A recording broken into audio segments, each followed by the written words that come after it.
Hello guys, कैसे हैं आप सब। स्वागत है आप सभी का मेरे चैनल स्पेशल एजुकेशन नीड्स में। आज मैं लेकर हाजिर हूँ इमोशनल डेवलपमेंट यानी कि संवेगात्मक विकास। इससे पहले की वीडियो में हमने डिस्कस किया था फिजिकल डेवलपमेंट और कॉग्निटिव व मेंटल डेवलपमेंट। आई होप वो सारी चीज़ें, वो कॉन्सेप्ट आपको समझ में आ गया होगा। अगर कोई कंफ्यूजन है तो मुझसे पूछ सकते हैं। तो आज का जो हमारा टॉपिक है वो है इमोशनल डेवलपमेंट। इस वीडियो में हम जानेंगे कि किस तरीके से व्यक्ति का इमोशनल डेवलपमेंट होता है या कौन कौन से फैक्टर हैं जो इमोशनल डेवलपमेंट को प्रभावित करते हैं। तो आइए जानते हैं। Emotional development is an important aspect of human growth and development. Emotional like love, anger, fear, hatred, etc. play an important role in the personality and development of the child.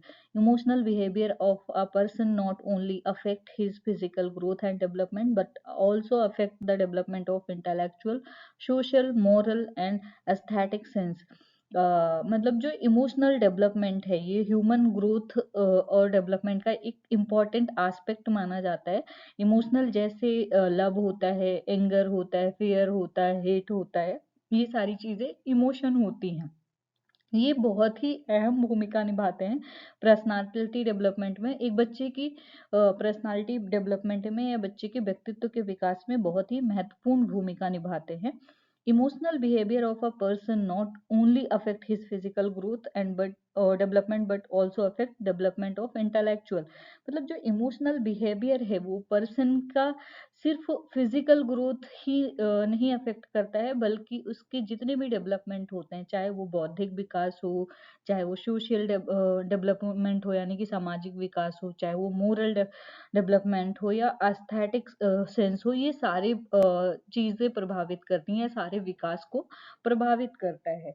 अब इसमें जो संवेग होते हैं या इमोशन होते हैं मानव के जीवन के लिए बहुत ही ज्यादा उपयोगी होते हैं। तो इस वीडियो में हम जानेंगे कि जो भी संवेग होते हैं वो क्या हैं, उनका ओरिजिन क्या है, इसका विकास कैसे होता है, व्यक्ति को ये किस प्रकार से प्रभावित करते हैं, संवेगात्मक विकास के कौन कौन से महत्वपूर्ण कारक प्रभावित करते हैं, संवेग को किस प्रकार से ठीक तरह से एक टीचर प्रशिक्षित कर सकता है या फिर कैसे एजुकेशन में उसके लिए प्रावधान कर सकता है। इस प्रकार के बहुत सारे प्रश्नों के इस वीडियो में हमें जवाब मिलेंगे और बहुत सारी चीजें जानेंगे। तो आई होप आप सबको इमोशनल डेवलपमेंट थोड़ा सा क्लियर हो गया है कि इमोशनल डेवलपमेंट क्या है।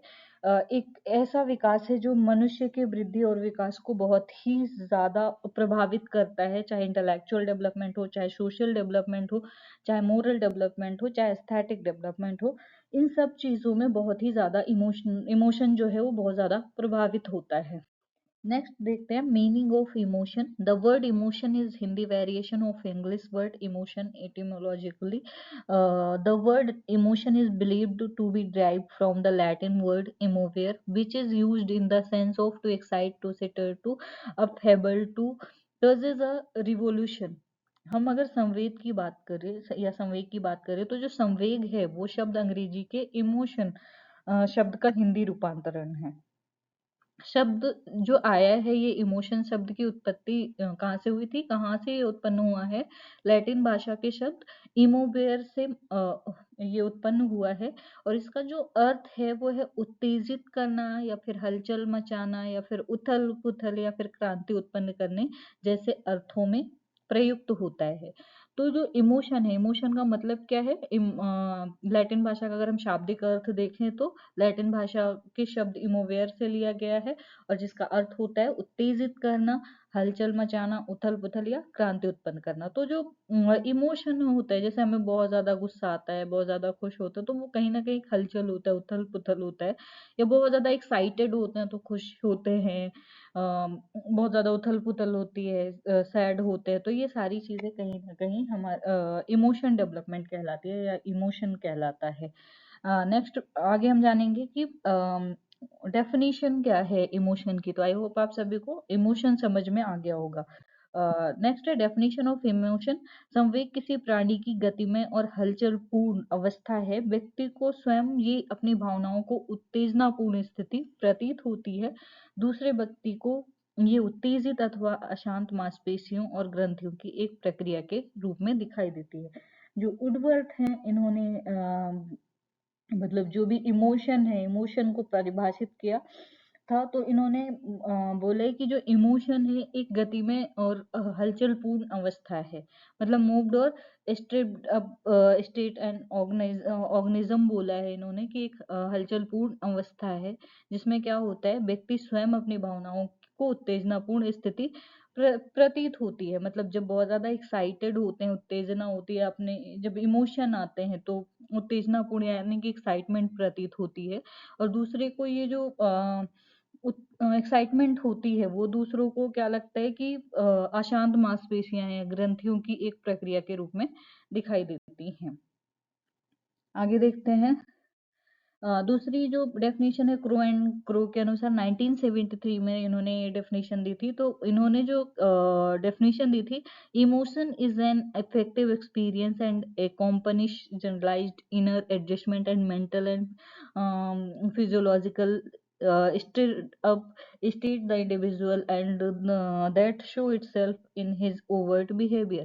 मतलब इन्होंने जो संवेग को डिफाइन किया था, इन्होंने लिखा कि ये एक भावात्मक अनुभूति है। मतलब जो इमोशनल एक्सपीरियंसेस होते हैं, संवेग वो है जो व्यक्ति की मानसिक और शारीरिक उत्तेजनापूर्ण अवस्था तथा सामान्यीकृत आंतरिक संयोजन के साथ जुड़ी होती है।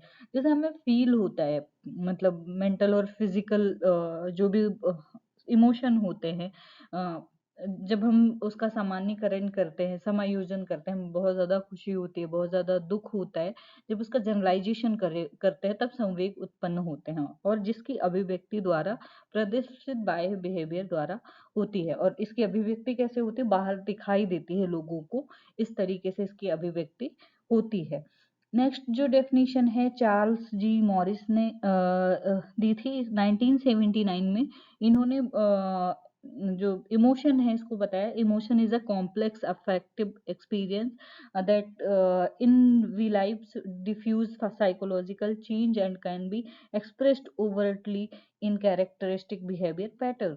इन्होंने जो संवेग की डेफिनेशन दी है, वो इन्होंने कहा कि संवेग जो है वो एक ऐसी जटिल और भावनात्मक अनुभूति है, जिसमें क्या होता है, जो इंटरनल रूप से व्यक्ति को शारीरिक जो भी परिवर्तन होते हैं उनसे गुजरना पड़ता है, तथा जिसकी जो मतलब जो अभिव्यक्ति बाहर दिखती है, जो व्यवहार में दिखती है, वो प्रतिमानों या लक्षणों के रूप में होते हैं। जो सिम्टम्स होते हैं वो हमें बाहर फील होते हैं, जैसे बहुत ज्यादा दुखी होते हैं तो भी फील होता है, बहुत ज्यादा खुश होते हैं तो भी फील होता है। तो कहीं ना कहीं जो इमोशन होते हैं, गुस्सा होते हैं, एंगर इश्यूज होते हैं, तो वो हर एक चीज, मतलब जितने भी इमोशन होते हैं वो बाहर दिखाई देते हैं, उनके लक्षण दिखाई देते हैं, सिम्टम्स दिखाई देते हैं। तो इनका मानना है कि जो संवेग है वो एक ऐसी कॉम्प्लेक्स अफेक्टिव एक्सपीरियंस है, जो आंतरिक रूप से व्यक्ति को के शारीरिक परिवर्तन जो भी होता है उनसे गुजरना पड़ता है, तथा उनकी जो बाह्य अभिव्यक्ति होती है, मतलब जो एक्सप्रेस होता है वो बाहर विशेष रूप से उनके लक्षण दिखाई देते हैं। आगे देखते हैं। मैकडूगल 1949 में इन्होंने एक डेफिनेशन दी, जिसमें इन्होंने बोला, इंस्टिंक्ट्स को जन्मजात प्रवृत्तियों मानते हुए उन्हें सभी प्रकार के संवेदों को जन्म देने वाला कहा है। उनके अनुसार जो मूल प्रवृत्तिजन व्यवहार के तीन पक्ष होते हैं, मतलब तीन वो बताए थे इन्होंने, एस्पेक्ट बताए थे। पहला जो है कॉग्निटिव एस्पेक्ट, दूसरा जो है अफेक्टिव एस्पेक्ट, और तीसरा जो है कनेक्टिव एस्पेक्ट। अब इसके अगर मैं इन तीनों को डिफाइन करूँ तो इसके लिए मुझे एक एग्जांपल बताना पड़ेगा आपको। जैसे कि कोई एक एनिमल है जिससे हम बहुत डरते हैं, फॉर एग्जांपल हमने भेड़िया ले लिया। तो पहले तो हम उसका जनरलाइजेशन करते हैं और ये जानकर कि वो भेड़िया है, फिर हमें एक संवेग की अनुभूति होती है, मतलब एक संवेग पता चलता है कि इमोशन आता है हमारे अंदर डर का, कि ये भेड़िया है। और हम क्या करते हैं फिर वो जो इमोशन आता है उसके जरिए हम क्या करते हैं, हम अपनी जान बचाकर भागना चाहते हैं। और जब इस प्रकार में अगर हम बात करें कि हम भागना चाहते हैं, तो वो कहीं ना कहीं फियर फैक्टर वाला इमोशन डेवलप होता है और उसको संवेग कहा जाता है। तो मैकडूगल ने कुछ 14 प्रकार की मूल प्रवृत्तियां बताई थी जिस पर उन्होंने चर्चा की थी, तो उसके बारे में हम एक एक करके जानेंगे। आई आई होप आपको ये समझ में आ गया। तो पहला क्या होता है, इसमें अगर हम इसको थोड़ा सा और देखें तो कॉग्निटिव एस्पेक्ट होता है, ज्ञानात्मक पक्ष। पहले हम किसी चीज के बारे में जानते हैं और फिर क्या होता है, उसका अफेक्ट आता है, यानी कि उसको देखते हैं, उसका जनरलाइजेशन करते हैं। और कॉग्निटिव में क्या होता है, फिर हम उस चीज से जैसे हमने एक एग्जांपल के थ्रू देखा कि भेड़िया है, तो भेड़िया को देखा, तो वो हमारा ज्ञानात्मक पक्ष होगा। अब हमें उससे फेयर फैक्टर आया हमारे अंदर, मतलब फेयर घटक उत्पन्न हुआ या फेयर इमोशन, डर का इमोशन उत्पन्न हुआ, तो उससे क्या हुआ, भावनात्मक पक्ष हुआ। और फिर हम क्या करते हैं, उससे अपनी जान बचाकर भागते हैं, तो क्रियात्मक पक्ष होता है। तो कहीं ना कहीं ये इसका उदाहरण है। अब देखते हैं जो 14 मूल प्रवृत्तियां दी थी इन्होंने, वो कौन कौन सी हैं, तो वो आगे की स्लाइड में जानेंगे। अब इसमें है जो इंस्टिंक्ट है और इससे इमोशन संबंधित जो भी संवेग हैं वो कौन कौन से हैं। तो पहला देखते हैं, पलायन या भागना, मतलब स्केप। जब बहुत ज्यादा मतलब किसी चीज से भाग रहे होते हैं तो कौन सा इमोशन होता है, भय होता है, बहुत ज्यादा डर होता है। दूसरा जो है कॉम्बैट या युद्ध प्रियता, क्रोध, बहुत ज्यादा हम गुस्सा होते हैं या फिर बहुत ज्यादा लड़ाई करते हैं, तो कौन सा वो होता है इमोशन, एंगर या फिर क्रोध उत्पन्न होता है। निवृत्ति, रिपल्शन, डिस्गस्ट, घृणा उत्पन्न होती है। क्यूरियोसिटी में क्या होता है, वंडर, आश्चर्य होता है। शिशु रक्षा, पेरेंटल में क्या होता है, इसमें टेंडर इमोशन और लव होते हैं। नेक्स्ट अगर हम देखें अपील 6, तो इसमें डिस्ट्रेस होता है। नेक्स्ट हम देखें कंस्ट्रक्शन यानी कि रचनात्मक, तो इसमें क्या होता है, संरचनात्मक भावना यानी फीलिंग ऑफ क्रिएटिवनेस आती है। फिर एक्यूजिशन आता है जिसमें आता है फीलिंग ऑफ ओनरशिप। नेक्स्ट है इसमें सामूहिकता, इसमें आता है एकाकीपन, फीलिंग ऑफ लोनलीनेस। नेक्स्ट है सेक्स मैटिंग जिसमें आता है लस्ट। नेक्स्ट है आत्मगौरव, सेल्फ असर्टन, जिसमें आता है पॉजिटिव सेल्फ फीलिंग और इलेशन। फिर आता है सबमिशन जिसमें आता है निगेटिव सेल्फ फीलिंग। फिर फूड सीकिंग है जिसमें भूख आती है।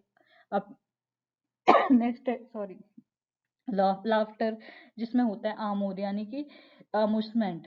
तो ये 14 फेयर फैक्टर है जो उत्पन्न होते हैं। आगे देखते हैं इमोशनल डेवलपमेंट में क्या क्या चीजें आती हैं। इमोशन जो होता है, हैप्पीनेस होता है, बहुत ज्यादा खुशी होती है। फियर होता है, डर किसी चीज का। लव होता है, प्यार। एंगर होता है, बहुत गुस्सा होती है। सैडनेस, दुखी होते हैं हम। एक्साइटमेंट, बहुत ज्यादा उत्तेजना होती है। जेलसी, लोगों को देखकर जलते हैं। तो ये सारे कहीं ना कहीं इमोशन में इंक्लूड होते हैं। अब इसमें emotional development is affected by the child in born temperament, environment, and health. Illness and stress can causes a child to regress emotionally. Children will develop quickly emotionally if they अगर बहुत ज़्यादा मतलब जो बच्चा होता है उसका टेम्परामेंट बढ़ता है इन्वायरमेंट और हेल्थ के साथ, उसमें इलनेस आती है या फिर इमोशनली चिल्ड्रन में कौन कौन से इमोशन डेवलप होते हैं। तो पहला है are praised and encouraged when they show something positive। इसमें पॉजिटिव इमोशन डेवलप होते हैं। Are given love and affection होता है। स्ट्रॉन्ग बॉन्ड्स ऑफ अटैचमेंट होता है। Live in a positive atmosphere, अगर पॉजिटिव एटमॉस्फेयर में रहते हैं तो अच्छे इमोशन डेवलप होते हैं। नेक्स्ट हम जानेंगे स्टेजेस ऑफ इमोशनल डेवलपमेंट कौन कौन से होते हैं। तो 3 मंथ का होता है बच्चा, तो उसमें होते हैं stops crying when picked up, अगर वो रो रहा है और किसी ने पकड़ लिया तो वो क्राइंग करना बंद कर देता है। 9 मंथ में होता है तो stiffens body when annoyed and show fear of stranger. इसमें क्या होता है, अगर कोई स्ट्रेंजर होता है, अगर उसने उसको पकड़ लिया तो बहुत एनॉयड फील करता है, बहुत मतलब डर वाली फीलिंग आती है उसमें। 2 ईयर का होता है तो consistently demand attention and has tantrum when frustrated, बहुत ज्यादा फ्रस्ट्रेटेड होता है तो टेंट्रम प्ले करता है। 4 ईयर में होता है very affectionate to people they see often, अगर उनको कोई देखता है तो बहुत अफेक्शनेट फील करता है।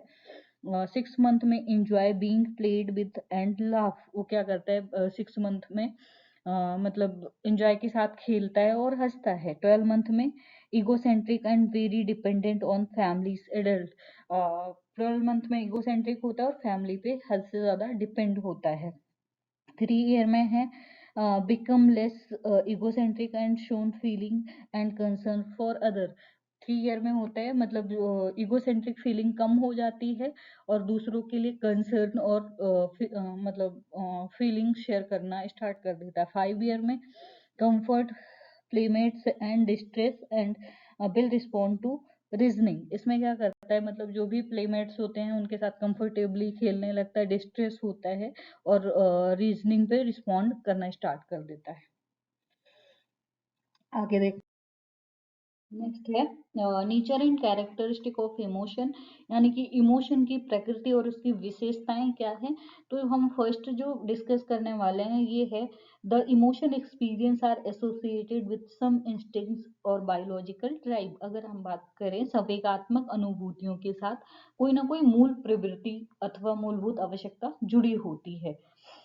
जैसे जब मूलभूत आवश्यकताओं की संतुष्टि होती है या फिर उसकी संतुष्टि जो होती है उसमें बाधा होती है तो संवेग अपने आप अपना कार्य मतलब अपना अपना फंक्शन करना प्रारंभ कर देते हैं। जैसे हमें कोई चीज चाहिए हो, अगर वो नहीं मिली या किसी ने नहीं दी तो हमें एक बार गुस्सा आता है। तो कहीं ना कहीं वो इमोशन डेवलप हो जाते हैं। तो हमारी जो मूलभूत आवश्यकता है अगर वो पूरी नहीं होती है तो फिर हमारे इमोशन जो है वो कहीं ना कहीं क्रिएट हो जाते हैं। या फिर अगर हमारी जो आवश्यकता है वो उसकी पूर्ति हो गई, जो मूलभूत प्रवृत्ति है या मूलभूत आवश्यकता है वो पूरी हो गई, तो उससे क्या होता है तब भी हमें बहुत ज्यादा खुशी होती है, तो भी इमोशन उत्पन्न होता है। सेकंड जो है सामान्य रूप से संवेग की उत्पत्ति प्रत्यक्षीकरण के माध्यम से ही होती है। अगर हम बात करें किसी भी संवेगात्मक अनुभूति के लिए कोई भी पदार्थ या सिचुएशन की बात करें के रूप में किसी स्ट्रॉन्ग स्टिमुलस की आवश्यकता होती है। जैसे शरीर में होने वाले सभी प्रकार के अनुकूल या प्रतिकूल परिवर्तनों द्वारा संवेग की मात्रा और गति दोनों में ही तीव्रता आती है। जैसे हम किसी चीज का फॉर एग्जांपल अभी बहुत ज्यादा वो लोग ब्यूटी वो होते हैं कॉन्शियस होते हैं। तो अगर किसी ने कोई क्रीम यूज करी, अब उससे उसको फायदा मिल रहा है तो क्या होगा, एक बैग खुशी आ जाएगी। तो जितने चेंजेस होते हैं बॉडी में जो उसमें परिवर्तन देखने को मिलते हैं, उन परिवर्तनों की वजह से क्या होता है संवेग में जो हमारे इमोशन होते हैं उसमें कहीं ना कहीं तीव्रता देखने को मिलती है। नेक्स्ट है किसी भी संवेग के जागृत होने के लिए भावनाओं का होना आवश्यक है। मतलब इसमें क्या होता है भावनाओं का उफान बहुत ही तेजी से उत्तेजनापूर्ण स्थिति पैदा करके व्यक्ति को कुछ ना कुछ करने के लिए मजबूर करता है। भावनाएं जब इतनी अधिक बदलती हैं तो वो जो कोई व्यक्ति होता है उसके मस्तिष्क को बेचैन कर उसे तत्काल कार्रवाई करने के लिए पूरी तरह उत्तेजित कर दें, तब वो संवेग का रूप धारण कर लेती हैं। जैसे हम बहुत ज्यादा खुश होते हैं या अपनी फीलिंग्स किसी से शेयर करने में बहुत ज्यादा के साथ अटैच हो जाते हैं, बहुत अटैचमेंट हो जाती है, तो हम क्या करते हैं वो अपने आप ही फीलिंग्स आ जाती है और हम उसको एक्सप्रेस करना चाहते हैं। तो वो खुद ही एक ऐसी सिचुएशन पैदा कर देती है जो हम उस फीलिंग्स को किसी ना किसी से एक्सप्रेस करना चाहते हैं। जैसे हम बहुत दुखी होते हैं तो एक कोई होता है कि किसी से शेयर करना है, जैसे हमारा पेयर ग्रुप होता है या हमारे हमारे बेस्ट फ्रेंड होते हैं, तो हम अक्सर हमारे साथ ये होता है कि हमें उनसे वो चीज शेयर करनी है। तो वो कहीं ना कहीं मतलब संवेग जो होते हैं वो कहीं ना कहीं जागृत होने के लिए भावनाओं का होना आवश्यक है या फीलिंग्स का होना आवश्यक है, और जो फीलिंग्स होती है वो किसी न किसी से हम शेयर करते हैं। नेक्स्ट जो है each emotional experience give rise to many types of physical and psychological change in the person। अगर हम बात करें इनमें से कुछ जिनकी अभिव्यक्ति मतलब जो बाहरी का व्यवहार होता है उसके माध्यम से होती है जिसे आसानी से देखा जा सकता है।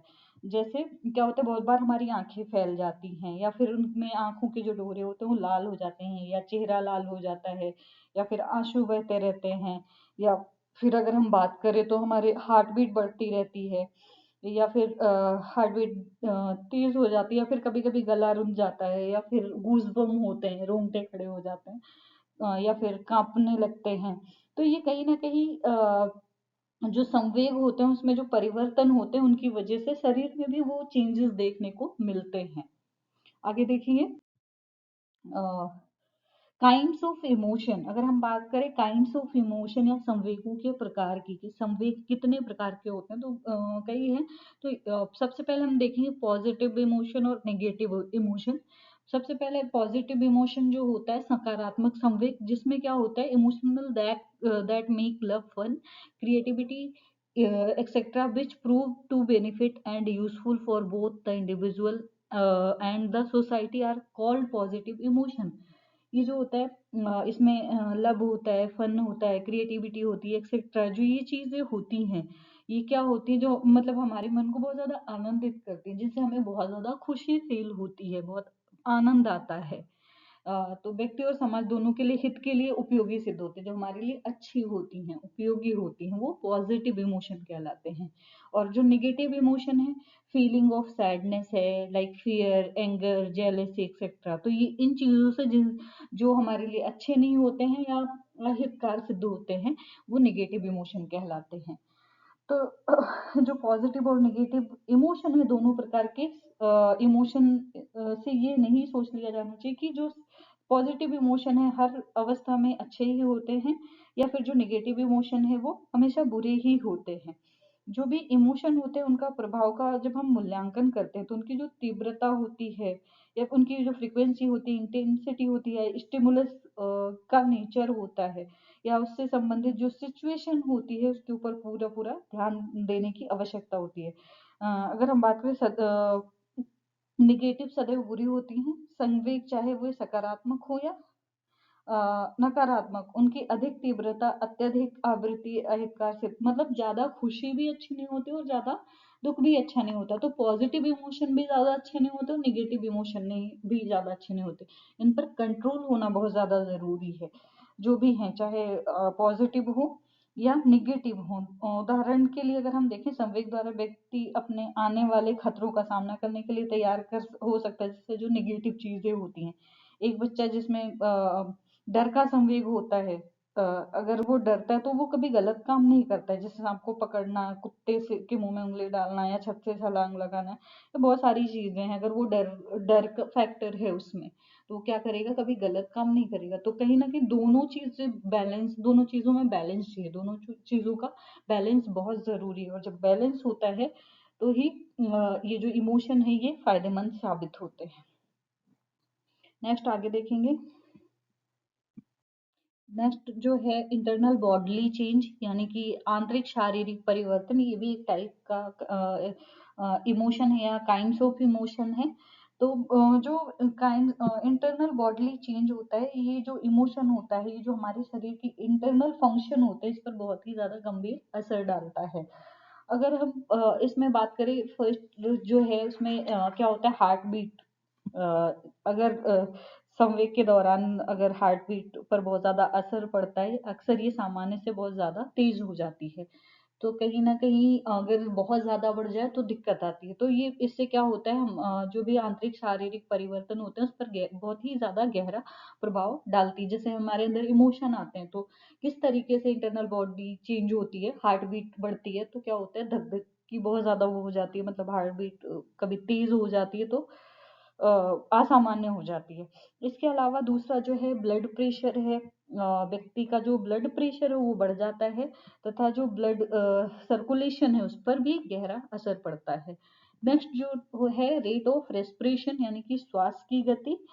इसमें क्या होता है, बहुत ही ज्यादा परिवर्तन दिखाई देता है। इसमें जो संवेग की अवस्था होती है ये बहुत ही ज्यादा कभी तेज हो जाती है, और कुछ ऐसी परिस्थिति होती है जिसमें जैसे हम बहुत ज्यादा डर जाते हैं या हमें आश्चर्य होता है, या फिर तो फिर क्या होता है, व्यक्ति में सांस लेने की रुकावट आ जाती है। तो रेट ऑफ रेस्पिरेशन बढ़ जाता है। नेक्स्ट जो है डाइजेस्टिव प्रोसेस।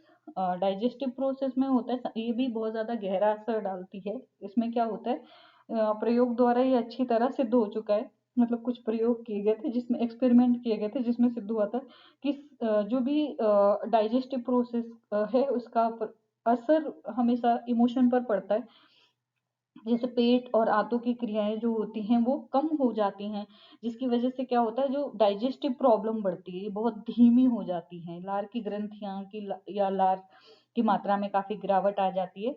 और इसी कारण क्या होता है, जो इमोशन होते हैं वो पाचन विकार जो भी होते हैं या हम कहें डाइजेस्टिव प्रोसेस होते हैं उस पर असर डालते हैं, जिसकी वजह से क्या होता है, पेट में एसिडिटी हो जाती है, कब्ज हो जाता है या फिर पेट दर्द होने लगता है, तो इस चीजों का भी शिकार होते हैं। नेक्स्ट है केमिकल कंपोजिशन, रक्त की रासायनिक संरचना। इसमें भी परिवर्तन आते हैं, जैसे एड्रीनिन की मात्रा का बढ़ जाना, शुगर की मात्रा का बढ़ जाना या फिर लाल कणों की संख्या तथा उनकी जो अनुपात होते हैं उसमें परिवर्तन देखने को मिलते हैं। नेक्स्ट जो है, शरीर के तापमान में अंतर आ जाता है, यानी कि जो बॉडी टेम्परेचर है उसमें भी अंतर आता है। अधिक उत्तेजना की अवस्था में इसे प्राय सामान्य से नीचे जाते हुए देखा गया, जैसे हम बहुत ज्यादा दुखी होते हैं तो टेम्परेचर जो होता है वो कम हो जाता है कहीं ना कहीं। नेक्स्ट है जो शरीर की ग्रंथियां, नालिका युक्त तथा नालिका विहीन ग्रंथियां, डक्ट एंड डक्टलेस ग्लैंड्स। इसमें क्या होता है, इसमें अंतर दिखाई देता है, शरीर के बाहर बहने वाले जो भी जैसे पसीना है, लार है, आंसू है, ये सब बाहर आते हुए आसानी से इनका निरीक्षण किया जा सकता है। नेक्स्ट जो है इलेक्ट्रिकल और ग्लैवनिक स्किन रिस्पॉन्स। इसमें क्या होता है, जब ऐसे संवेग आते हैं तो शरीर से पसीना ज्यादा निकलता है या फिर जो भी एक्टिविटी होती है उसमें कमी दिखाई देती है, या भय और प्रेम, आश्चर्य, ये जितने भी इमोशन हैं इसमें भी वृद्धि होती है। इसके परिणाम स्वरूप क्या होता है, जो हमारे गूजबम होते हैं, रोंगटे खड़े हो जाते हैं, वो देखे जा सकते हैं, और या कुछ और परिवर्तन भी देखने को मिलते हैं। नेक्स्ट जो है मसल्स है, शरीर की पेशियां, इसमें खिंचाव उत्पन्न होने लगता है। इसके फलस्वरूप कभी कभी जो शारीरिक संतुलन है वो डगमगा जाता है, जैसे पेट, बाहें, टांग, गर्दन की पेशियां हैं, या उसमें तनाव काफी देखने को मिलता है। तो ये है internal bodily change. I hope ये आपको समझ में आ गया है। इसके बाद हम डिस्कस करने वाले हैं एक्सटर्नल या बाह्य शारीरिक परिवर्तन। तो देखते हैं बाह्य शारीरिक परिवर्तन क्या है। जो बाह्य शारीरिक परिवर्तन है, यानी कि एक्सटर्नल और ऑब्जर्वेबल बॉडीली चेंज, ये हम आसानी से ऑब्जर्व कर सकते हैं। जो चेंजेस होते हैं बॉडी के, ये आसानी से हम बाहर से मतलब ऐसे कुछ परिवर्तन होते हैं हमारे इमोशन में जिन्हें हम आसानी से बाहर से बिना किसी यंत्र के या बिना किसी डिवाइस के देख सकते हैं। तो पहला जो है चेंज इन फेशियल एक्सप्रेशन। जैसे हम बहुत ज़्यादा खुश होते हैं तो हमारा जो फेशियल एक्सप्रेशन होता है वो खुशी वाला होता है, बहुत ज़्यादा हैप्पी फेस दिखाई देता है। और बहुत ज़्यादा गुस्सा होते हैं तो लाल तमतमाता हुआ चेहरा, क्रोध की अभिव्यक्ति करता है। या पीला हो जाता है चेहरा तो ये भय मतलब डर की वजह से होता है। खिला हुआ चेहरे की बात करें तो बहुत ज़्यादा खुश होते हैं तो, या शर्म, बहुत ज़्यादा शर्म आती है तो लाल पड़ा हुआ चेहरा दिखता है। तो ये कहीं न कहीं जो संवेगात्मक व्यवहार है, या फिर हम बात करें इमोशनल बिहेवियर की, तो उनको एक्सप्रेस करता है। नेक्स्ट जो है चेंज इन बॉडी पोस्चर, शारीरिक मुद्रा में परिवर्तन। तो इसमें क्या होता है, तो जो इमोशन होते हैं उनके शिकार व्यक्ति की शारीरिक अवस्था जो होती है, उठने बैठने, चलने फिरने तथा शरीर की अन्य तरह के अंग जो भी संचालन होते हैं, यहाँ तक कि शारीरिक अनुक्रिया होती है उसमें परिवर्तन देखने को मिलता है, जिससे हम ये अनुमान लगा सकते हैं कि इसमें इमोशन चेंज हो रहे हैं। जैसे बहुत ज्यादा क्रोध होंगे तो उसमें परिवर्तन दिखाई देगा, शरीर के अंग जो होंगे वो विजिबल दिखाई देते हैं, चलने की और व्यवहार करने की गति जो होती है उससे हमें पता चल जाता है। जैसे हाथ पैर पटकना, तेज चलना, या लड़ने पर उतारू होना, या अपशब्द का प्रयोग करना, तो इससे हमें पता चल जाता है कि बहुत ज्यादा गुस्सा आ रहा है। इसी तरह अगर हम भय की बात करें, डर की बात करें, तो व्यक्ति कांपता हुआ या छुपने की कोशिश करता है या जान बचाने की कोशिश करता है।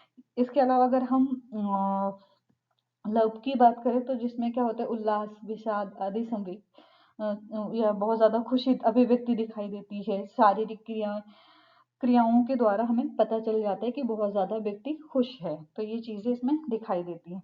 नेक्स्ट जो है चेंजेस वाणी या स्वर अभिव्यक्ति में अंतर, चेंज इन वॉइस और वोकल एक्सप्रेशन। इसमें क्या होता है, जब संवेगात्मक व्यवहार कि अगर हम चेंजेस वाणी से पता चले या हमें स्वर अभिव्यक्ति से पता चले, तो हम हमें उसमें परिवर्तन दिखाई पड़ता है, जैसे हंसना, रोना, तेज और ऊंची आवाज में बोलना, चिल्लाना या फिर कांपती आवाज या थरथराती आवाज या सीटी बजाना, गुनगुनाना या फिर गुर्राना, गुस्से में दहाड़ना। ये सारी चीजें हमें किसी ना किसी विशेष आकार प्रकार के संवेगात्मक व्यवहार से जुड़ी हुई मतलब हैबिट दिखाई देती है। आगे देखते हैं। विकास की विभिन्न अवस्थाओं में संवेगात्मक विकास, emotional development during different stages of development. अब डिफरेंट स्टेजेस में किस तरीके से इमोशनल डेवलपमेंट होते हैं उसके बारे में जानेंगे। तो आइए जानते हैं। पहला है इमोशनल डेवलपमेंट ड्यूरिंग इन्फेंसी। अगर हम बात करें ड्यूरिंग इन्फेंसी के इमोशनल डेवलपमेंट की, तो from the moment of its birth the child senses the presence of emotion within himself by the screams and moving his limbs। जब बच्चा छोटा होता है तो वो क्या करता है, हमेशा अपने जन्म के समय से ही अपनी चीख पुकार, हाथ पैर चलाने के द्वारा बच्चा अपने अंदर जो भी मतलब इमोशन आते हैं उसकी उपस्थिति का आभास देता है। परंतु उसमें जो इमोशन होते हैं वो कहीं ना कहीं मतलब कौन कौन से इमोशन होते हैं वो किसी को पता नहीं चलते, या उनका कोई निश्चित वो नहीं होता है कि कौन से हैं। तो वो ज्यादातर लिम्स को मूवमेंट होता है, या फिर स्क्रोलिंग करते हैं, या फिर रिफ्लेक्स, सकिंग रिफ्लेक्स, ये सारी चीजें दिखाई देते हैं। मतलब ये एग्जैक्ट नहीं पता चलता है कि उनमें कौन से इमोशन डेवलप है।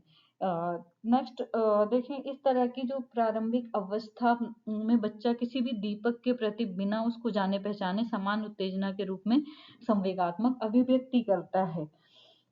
जैसे जन्म के समय उससे कुछ देर संवेगात्मक व्यवहार जो होते हैं वो पहले क्राइंग होती है, रिफ्लेक्स होते हैं, इमोशनल जो पैटर्न होता है उनका पता नहीं चलता है, लेकिन धीरे धीरे जैसी उनकी अवस्थाएं चेंज होती हैं वो उनको हम पहचान सकते हैं, जान सकते हैं कि कौन सा इमोशन है। नेक्स्ट जो है, सामान्य उत्तेजना व्यक्त करने की ये अंधावस्था कुछ समय पश्चात समाप्त हो जाती है। मतलब जो ये अवस्था होती है वो कुछ समय बाद खत्म हो जाती है। अब शिशु की सामान्य उत्तेजना के द्वारा उसका जो खुशी होती है विवाद का अनुमान लगाया जा सकता है। जैसे अगर हम एग्जाम्पल से देखें इसको, तो अचानक होने वाली जोर की आवाज पर शोरगुल, या फिर कोई गीली चीज बिछा दी नीचे, या फिर अधिक ठंडी और गर्म चीजों का स्पर्श करा दिया उसको, या भूख है, या फिर मतलब कोई प्रतिक्रिया ऐसी होती है जो उसमें बच्चा रोता है, या फिर किसी ने थपथपाया, प्यार से लेकर गोदी में लेकर प्यार किया, या फिर मदर्स ने फीडिंग करवाई, तो इसमें भी उसको खुशी वाली फीलिंग दिखाई देती है। आगे देखते हैं। स्पिरिट के अनुसार सामान्य उत्तेजना की आनंददायक तथा विवाद में दो प्रकार की अलग अलग होती हैं। मतलब दो टाइप की नॉर्मल अराउजल जो भी वो संवेग होते हैं वो दो प्रकार के होते हैं। अब पहले 2 मास में जो शारीरिक उद्दीपक होते हैं उसमें बहुत ज़्यादा हर्ष और विषाद की उत्पत्ति होती है, और जो तीसरा माह होता है उसमें बड़ों के हंसने और उनकी जो बड़े होते हैं घर के, उनके हंसने और खेलने के परिणाम स्वरूप वो मुस्कुराना स्टार्ट करते हैं। जितना ज़्यादा हम बच्चों से बात करते हैं वो मुस्कुराना, बोलना, बैबलिंग करना स्टार्ट करते हैं। तो प्लीजेंट, ये एक आनंदमयी अनुक्रिया, या हम कहें प्लीजेंट रिस्पॉन्स होती है जिसमें बच्चे बहुत ज़्यादा खुश होते हैं। कुछ समय के बाद ये भी देखा जाता है कि शिशु को अगर अकेला छोड़ दिया जाए तो वो दुखी हो जाते हैं। तो दो चीजें ये दिखाई देती हैं जो इस पेज ने बताई थी। पहली एक तो आनंदमय अनुक्रिया प्लीजेंट रिस्पॉन्स, और दूसरा जो है अगर हम उन्हें अकेला छोड़ के चले जाएं तो वो रोने लगते हैं, तो दुख का फैक्टर दिखता है। आगे देखते हैं। जैसा कि ऊपर कहा गया, 6 मास की अवस्था तक संवेगात्मक व्यवहार आनंद और विषाद युक्त अनुक्रियाओं तथा चेष्टाओं के माध्यम से व्यक्त होता है। इस तरह में की अगर हम बात करें तो इसमें जो शिशु की अवस्था होती है इसमें हर्ष और विषाद नामक दो संवेग ही एग्जिस्ट करते हैं। जब बच्चा 6 माह का हो जाता है तब वो नकारात्मक संवेग ग्रहण करता है। उसके बाद क्या होता है, उसके बाद आने वाले महीनों में भय आती है, घृणा आता है, जलन होती है आदि। ये जो संवेग होते हैं ये धीरे धीरे उत्पन्न होते हैं। 10 से 12 माह के बच्चे में प्रेम आती है, सहानुभूति आती है, आत्मगौरव आती है, पॉजिटिव संवेग उत्पन्न होते हैं। फिर 2 वर्ष तक शिशु में, जैसा 1931 में एक ब्रिज ने वो किया था, जिसमें पता चला था कि नकारात्मक और सकारात्मक दोनों प्रकार के इमोशन डेवलप होते हैं। नेक्स्ट जो है, शैशवावस्था में संवेगों की अभिव्यक्ति में भी निरंतर निखार आता रहता है। इसमें क्या होता है, शुरू शुरू में क्या होता है, जितना ज्यादा हम बच्चों से बातचीत करते हैं प्यार से, वो बैबलिंग करता है। शिशु में क्या होता है, पॉजिटिव संवेग देखने को मिलता है। और जैसे उनको अकेला छोड़ते हैं, वो रोने चिल्लाने लगते हैं। जैसे माता अपने बच्चे के रोने चिल्लाने को एक प्रयोजन समझते हैं, उसे मदर्स को पता चल जाता है कि बच्चे को क्या चाहिए या कौन से इमोशन बच्चे में डेवलप हो रहे हैं, तो वो मदर को पता चल जाता है। लेकिन जैसे जैसे वो बाल्यावस्था की ओर बढ़ता है, मतलब जैसे जैसे उसकी चाइल्डहुड आती है, चीखना चिल्लाना हाथ पैर चलाना कम हो जाता है, और धीरे धीरे उसकी आयु बढ़ने के साथ जो इमोशन की एक्सप्रेशन होती है, वो क्रियाओं के माध्यम से ना करके भाषा द्वारा व्यक्त करने लगता है। नेक्स्ट देखिए, बाल्यावस्था में संवेगात्मक विकास यानी कि इमोशनल डेवलपमेंट ड्यूरिंग चाइल्डहुड। अब इसमें क्या होता है, पहले तो जैसा कि हमने उसमें पढ़ा कि पहले क्या होता है, जब भी हम शिशु अवस्था की बात करें या शैशवावस्था की बात करें, तो बच्चा जो भी इमोशन व्यक्त करना होता है, वो क्रियाओं के द्वारा करता है, रिफ्लेक्स के द्वारा करता है। लेकिन अभी क्या होता है, जैसे जैसे वो बाल्यावस्था की तरफ बढ़ता है, उसमें बहुत सारे संवेग आ जाते हैं, तो उनका एक्सप्रेशन किस माध्यम से करता है, भाषा के द्वारा करता है। अब इसमें जो है, पहला शैशवावस्था में बच्चा बहुत स्वार्थी होता है, मतलब वो अपनी ही साधना में लीन होता है, अपनी ही चीजों में लीन होता है। इस अवस्था में बच्चा भूख प्यास नींद माँ बाप का स्नेह खिलौनों की इच्छा आदि जो भी चीजें होती हैं, उनमें लीन होता है। और जैसे जैसे बड़ा होता है, उसे लगता है कि दुनिया बड़ी होती जाती है, उसके जो संवेग हैं, अनेक प्रकार के स्टिमुलस हैं या जो सिचुएशन हैं, वो जागृत होना प्रारंभ कर देते हैं। बालक धीरे धीरे उसके जो इमोशनल बिहेवियर है, स्कूल से लेकर जो एटमॉस्फेयर होता है या उसके पेयर ग्रुप होते हैं, उनसे संबंध बनाना स्टार्ट कर देता है। फिर उसकी रुचि और अनुभवों का जो क्षेत्र होता है, वो बहुत ही ज़्यादा विस्तृत हो जाता है, और नई-नई रुचियाँ आ जाती हैं, नए-नए अनुभव आ जाते हैं, एक नई डायरेक्शन मिलती है उसको, एक नई दिशा मिलती है। तो इसमें जो इमोशन डेवलप होता है, वो क्या होता है, संवेग इसमें कपड़े पहनना स्टार्ट कर देता है, स्नान करने में हाथ पैर पटकने जैसी जो भी चीज़ें होती थी पहले, वो अब करना बंद कर देता है। नेक्स्ट बात करें अगर हम, इस अवस्था में संवेग की अभिव्यक्ति के ढंग में भी पर्याप्त परिवर्तन दिखाई देता है। तो किस तरीके का परिवर्तन दिखाई देता है, शैशवावस्था में जो संवेगात्मक व्यवहार है, उसमें लोग बोलते हैं ना कि आंधी या तूफान की सी गति होती है। वो अगर उनको कोई चीज ना मिले तो रोने चिल्लाने लगते हैं, हाथ पैर पटकने लगते हैं। लेकिन बाल्यावस्था के विशेष रूप से उनके जो आखिरी वर्ष होते हैं, उसमें बालक की जो भी इमोशन होते हैं, उनकी अभिव्यक्ति का माध्यम जो होता है, उस भाषा के द्वारा करना प्रयास कर देते हैं। और जो उनके इमोशन होते हैं, उसमें स्थिरता और गंभीरता दिखाई देने लगती है। नेक्स्ट जो है, बाल्यावस्था में बालक अपनी भावनाओं के प्रकाशन के लिए भाषा का माध्यम मिल जाता है। जैसे जैसे वो बाल्यावस्था की से किशोरावस्था की तरफ बढ़ते हैं, उनको एक भाषा का माध्यम मिल जाता है, जो भी उनके संवेग होते हैं उनको व्यक्त करने के लिए। आगे देखते हैं, इमोशनल डेवलपमेंट ड्यूरिंग एडोलेसेंस। अभी इमोशनल डेवलपमेंट क्या है ड्यूरिंग एडोलेसेंस, इसमें क्या होता है, जो किशोर अवस्था में एक बार अगर हम बात करें, तो जो संवेगात्मक मतलब इनका जो इमोशनल बैलेंस है, वो बिगड़ जाता है। इसमें क्या होता है, कहते हैं जो किशोर अवस्था की अवस्था होती है, वो आंधी या तूफान की अवस्था होती है। आंधी मतलब आंधी तूफान की सी गति में प्रचंडता दिखाई देती है। इसमें क्या, इस अवस्था को तूफान या तनाव का समय माना जाता है। तो इसमें क्या होता है, जो इनकी इमोशन की गति होती है, वो काफी भीषण होती है, बढ़ जाती है। इसमें किशोर इनके जो भी इमोशनल बैलेंस होते हैं, उस पर नियंत्रण करना बहुत ज्यादा कठिन होता है। इसमें बाल्यावस्था में पाई जाने वाली जो भी संवेगात्मक स्थिरता होती है, उसकी शांति भंग हो जाती है। वे अगर हम बात करें, संवेगात्मक जो दृष्टि होती है, बहुत ही चंचल या अस्थिर दिखाई देती है। ये शिशु की तरह तुरंत गुस्सा हो जाते हैं, तुरंत मान जाते हैं, जरा-जरा सी बात पर बिगड़ जाते हैं, उत्तेजित हो जाते हैं, निराश हो जाते हैं या फिर सुसाइडल टेंडेंसी बहुत ज़्यादा दिखाई देती है इनमें। तो ये कहीं न कहीं संवेगात्मक व्यवहार की वजह से दिखाई देती है।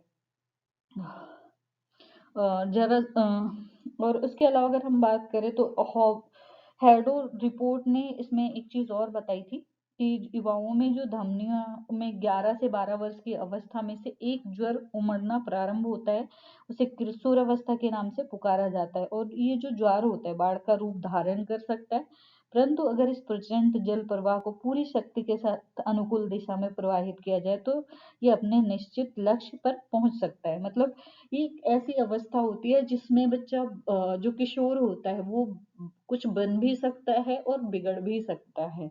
तो इसे अगर हम मतलब एक अनुकूलन डायरेक्शन मिले, एक एडॉप्ट डायरेक्शन मिले, एडॉप्टेशन मिले डायरेक्शन में, तो वो अपनी दिशा की तरफ अग्रसर हो सकता है और अच्छे अपनी मंजिल को तक पहुंच सकता है। लेकिन अगर वही डायरेक्शन में भटक जाता तो कहीं ना कहीं वो फिर कुछ नहीं कर पाता। यही एक एज होती है बच्चे की कुछ कर दिखाने की या फिर सही डायरेक्शन पे जाने की।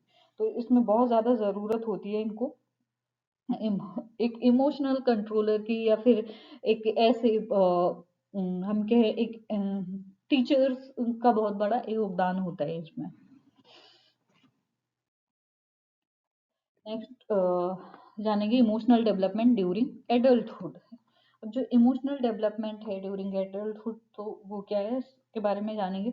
प्रौढ़ावस्था में संवेगात्मक विकास जो होता है अपनी चरम सीमा तक पहुंच जाता है। इसके अलावा इस अवस्था में प्राय सभी व्यक्तियों में संवेगात्मक रूप से परिपक्वता आती है, इसमें मैच्योरिटी आ जाती है, इसमें इमोशनल कंट्रोल करना जान जाते हैं कहाँ पे मतलब गुस्से को कैसे कंट्रोल करना है, दुख को कैसे कंट्रोल करना है या फिर डर को कैसे कंट्रोल करना है, ये सारी चीजें उत्पन्न हो जाती हैं। तो इसमें हम कह सकते हैं कि संवेगात्मक परिपक्वता आ जाती है।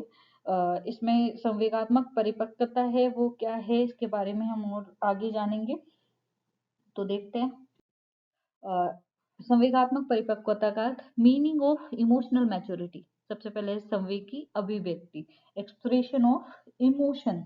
अगर हम एक्सप्रेशन ऑफ इमोशन की बात करें तो उसमें व्यवहार में सभी संवेग के दर्शन हो सकते हैं। कब किस संवेग की अभिव्यक्ति हो रही है इसका ज्ञान भली भांति हो सकता है, कब गुस्सा है, कब दुख है, कब मतलब कैसे कंट्रोल करना है उनको, ये सारी चीजें पता चल जाती हैं। नेक्स्ट जो है संवेग की अभिव्यक्ति समाज के नियम और आचरण संहिता। मतलब जो संवेग की अभिव्यक्ति है बच्चे की संवेग में अभिव्यक्ति में भी मतलब बहुत ज्यादा सुधार देखने को मिलता है। इसके अलावा अगर हम बात करें संवेग की जो अभिव्यक्ति होती है समाज के जो भी नियम होते हैं उनको ध्यान में रखकर करने लगता है। जो समाज के गाइड होते हैं, कोड ऑफ कंडक्ट सोसाइटी के होते हैं या रूल्स होते हैं, उनके हिसाब से इमोशन डेवलप होते हैं और वैसे ही एक्सप्रेस करना स्टार्ट कर देते हैं। नेक्स्ट जो पॉइंट है वो है वास्तविक जीवन की कठिनाइयों का सामना।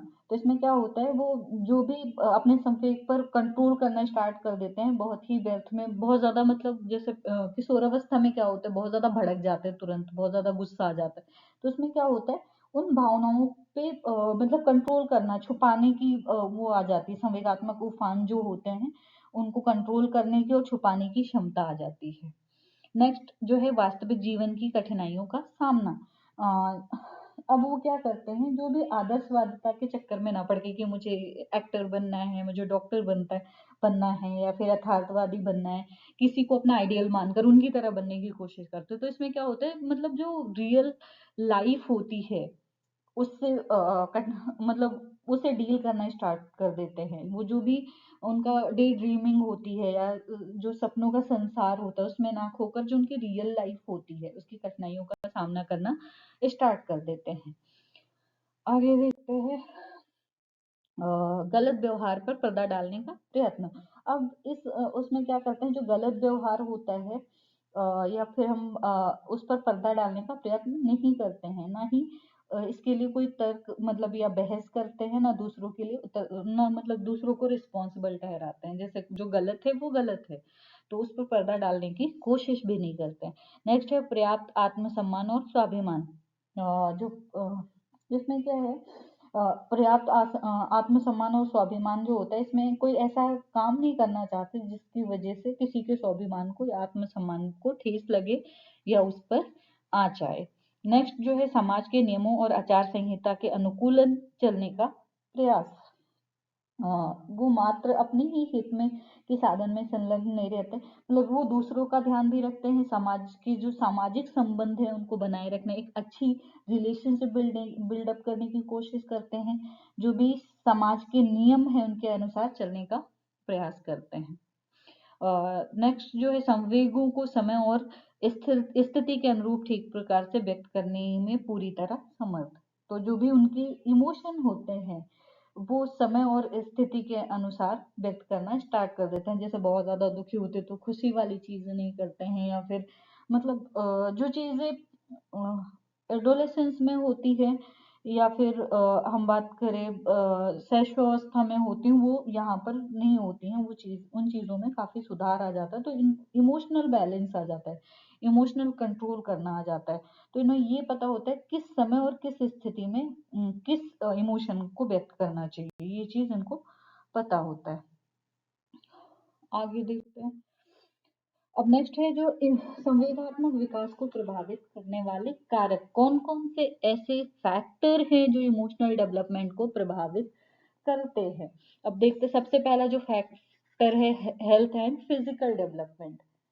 हेल्थ एंड फिजिकल डेवलपमेंट जो है स्वास्थ्य एवं शारीरिक विकास, इसमें क्या होता है, जो शारीरिक विकास होता है या स्वास्थ्य होता है, उसका जो इमोशनल डेवलपमेंट होता है उस पर बहुत ही ज्यादा गहरा प्रभाव पड़ता है। अगर हम बात करें इंटरनल और एक्सटर्नल दोनों प्रकार की जो शारीरिक न्यूनताएं होती हैं या फिर इमोशन होते हैं, वो कई प्रकार की समस्याओं को जन्म दे सकती हैं। अगर बहुत ज्यादा बच्चा स्वस्थ है, हष्ट पुष्ट है, या फिर बहुत ज्यादा कमजोर है या बीमार है, तो कहीं ना कहीं वो उसमें असंतुलन दिखाई देता है। संतुलित इमोशन नहीं होते हैं उसके, उसकी जो ग्रंथियां होती हैं वो ठीक प्रकार से काम करना बंद, मतलब ठीक प्रकार से काम नहीं करती हैं। स्वास्थ्य ठीक ढंग से विकसित होने में दिक्कत होती है। तो बहुत सारी ऐसी चीजें होती हैं जिस शारीरिक विकास की जो डायरेक्शन होती है या बच्चे का जो स्वास्थ्य होता है वो संवेगात्मक विकास पर बहुत ही ज्यादा गहरा असर डालता है। दूसरा जो है इंटेलिजेंस, इसमें क्या होता है, एडजस्टमेंट करने की जो योग्यता होती है बालक में, संवेगात्मक सामाजिक और स्थिरता की दिशा में बुद्धि महत्वपूर्ण भूमिका निभाती है। अगर हम बात करें इसमें मेल्टजर ने अपने कुछ विचार प्रकट किए हुए थे, तो वो हम देखते हैं, सामान्य रूप से अपनी ही उम्र के कुशाग्र बालकों की अपेक्षा निम्न बुद्धि स्तर के बालकों में कम संवेगात्मक संयम पाया जाता है। मतलब जो कुशाग्र बालक की अपेक्षा, मतलब जो कुशाग्र बालक होते हैं, अगर उनकी अपेक्षा हम देखें, निम्न बुद्धि स्तर के जो बालक होते हैं उनमें संवेग कम पाए जाते हैं और उस पर नियंत्रण भी कम पाया जाता है। उनकी जो विचार शक्ति होती है, तर्क शक्ति होती है या बौद्धिक शक्ति होती है, उसके सहारे व्यक्ति अपने संवेग पर कंट्रोल लगाकर उनके अनुकूल दिशा देने में सफल हो सकता है। अगर इंटेलिजेंस लेवल अच्छा है तो क्या होता है, मतलब जो उनकी आइडियाज, पावर ऑफ आइडिया है, या फिर लॉजिकल पावर है, या फिर जो इंटेलिजेंस पावर है, उसका सहारा लेकर वो कंट्रोल कर सकते हैं और उसे एक डायरेक्शन में ले जा सकते हैं। अतः प्रारंभ से ही बच्चों की बौद्धिक शक्तियां बच्चों के संवेगात्मक विकास की दिशा को प्रदान करने में लगी रहती है। नेक्स्ट जो है फैमिली एटमॉस्फेयर एंड रिलेशनशिप, परिवार के वातावरण और आपसी संबंध का भी बच्चे के संवेगात्मक विकास के साथ एक गहरा संबंध है। जो कुछ बड़े करते हैं वही छाप बच्चों पर अवश्य पड़ती है। मतलब हम ऐसा देखते हैं कि जो बड़े करते हैं हम उन्हीं की तरह होते हैं, कि हमें उन्हीं की तरह बनना है।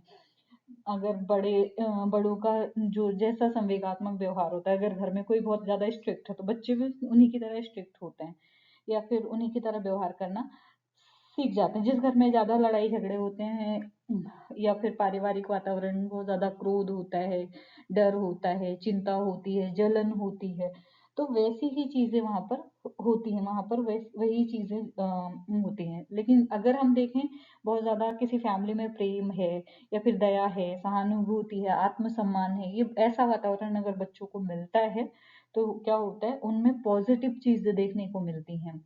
हमेशा वो एक दूसरे से मिलकर रहते हैं और बहुत ज्यादा किसी के साथ भी बातचीत करते हैं तो बहुत ज्यादा अच्छी तरीके से करते हैं। नेक्स्ट है स्कूल एटमॉस्फेयर एंड टीचर, विद्यालय का वातावरण और अध्यापक।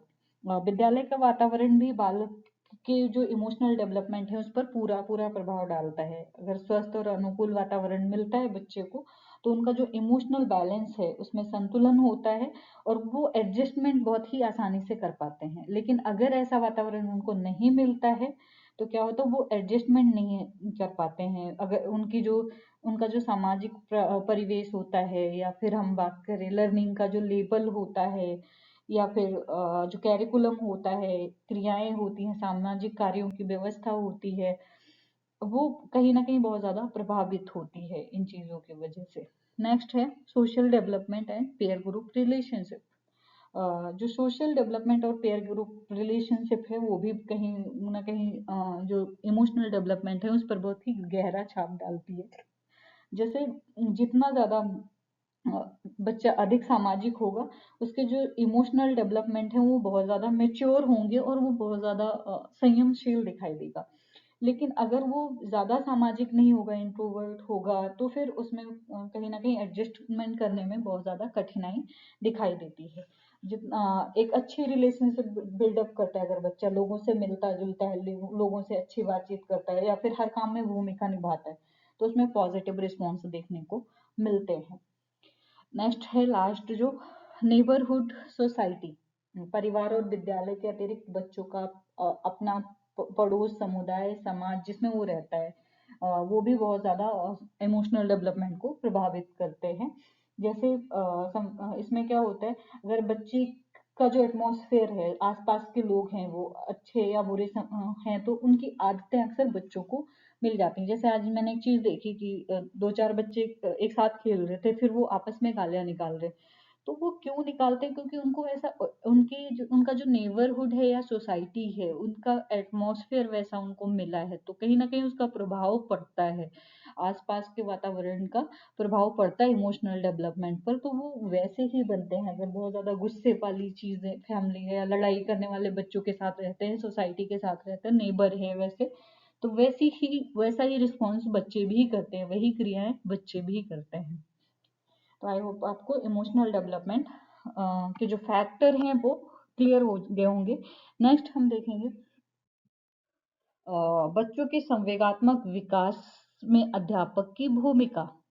बच्चे की मतलब जो बच्चे का संवेगात्मक विकास है उसमें अध्यापक की भूमिका क्या है, या टीचर का रोल क्या है इमोशनल डेवलपमेंट में, बैलेंस इमोशनल डेवलपमेंट में टीचर का क्या रोल है। तो बहुत ज़्यादा ज़रूरी जो संवेगात्मक विकास होता है वो उसमें मतलब टीचर का बहुत ही ज़्यादा अहम रोल होता है। तो हम देखते हैं सबसे पहला जो है फिजिकल एंड मेंटल हेल्थ। संवेगात्मक विकास जो होता है या इमोशनल डेवलपमेंट होता है, जैसा हमने पढ़ा है, पॉजिटिव है अगर तो स्वस्थ और शारीरिक विकास का पूरा पूरा ध्यान देने की आवश्यकता है। टीचर मतलब जो भी घर वाले हैं या फैमिली मेंबर हैं, उनको ये बता सकता है कि उनके बच्चों में कहाँ पे दिक्कत आ रही है फिजिकल और मेंटल डेवलपमेंट में। अगर वो भली भांति ज्ञान कराता है तो उससे क्या होता है, घर वाले उसका सहयोग करते हैं, या राज्य के जो अधिकारी होते हैं, आजकल मिड डे मील और बहुत सारी चीजें हैं जो स्टार्ट है, तो उसमें कहीं ना कहीं टीचर का बहुत ही ज्यादा अहम रोल होता है। नेक्स्ट है फैमिली इन्वायरमेंट। बच्चे की इमोशनल डेवलपमेंट में फैमिली इन्वायरमेंट का भी बहुत ज़्यादा प्रभाव पड़ता है। जैसे अध्यापक जो है वो फैमिली का इन्वायरमेंट प्रदान करने का पूरी पूरी कोशिश कर सकता है। जैसे जिस तरीके से बच्चे की एक फैमिली रहती है उस तरीके की कोशिश करता है, ज़्यादा स्ट्रिक्ट ना हो के फैमिली की तरह वातावरण प्रोवाइड करवाएगा तो बच्चे के निकट आकर मतलब उसके जो इमोशन है वो पता चल सकते हैं। इमोशन पता चल सकते हैं अगर, तो उसकी वजह से क्या होगा, बच्चे की जो नीड है, बच्चे का जो इंटरेस्ट है हमें वो पता चल जाएगा। नेक्स्ट है स्कूल एटमॉस्फेयर एंड एक्टिविटी। विद्यालय के परिवेश और क्रियाकलाप जो भी होते हैं, जो एक्टिविटी होती है वो संगठित कर सकते हैं, उनके संवेगात्मक विकास में भरपूर योगदान दे सकते हैं, बहुत सारी चीजें कर सकते हैं। यूज ऑफ इमोशनल पावर, उनके इमोशनल पावर को हम यूज कर सकते हैं। चाइल्ड सेंटर्ड करिकुलम बना सकते हैं, जैसे बच्चे की नीड है, जैसा बच्चे का बच्चे की आवश्यकता है उसके आधार पर उनमें अफेक्शन डेवलपमेंट कर सकते हैं, इमोशनल स्ट्रेस जो होती है उसको कम कर सकते हैं, रिलीजियस एंड मोरल एजुकेशन दे सकते हैं ताकि वो क्या अच्छा है क्या बुरा है, या इमोशनल कंट्रोल कैसे होगा, इमोशनल बैलेंस कैसे होगा, कहाँ पर और किस स्थिति में कौन से इमोशन एक्सप्रेस करने हैं, इन चीज़ों का ज्ञान बच्चे में हो जाएगा। तो आई होप आपको इमोशनल डेवलपमेंट का टॉपिक क्लियर हो गया है। अगर कोई कंफ्यूजन है तो आप मुझे बता सकते हैं। जो भी कंफ्यूजन है मुझे कमेंट सेक्शन में ज़रूर बताएं। थैंक यू, धन्यवाद, शुक्रिया।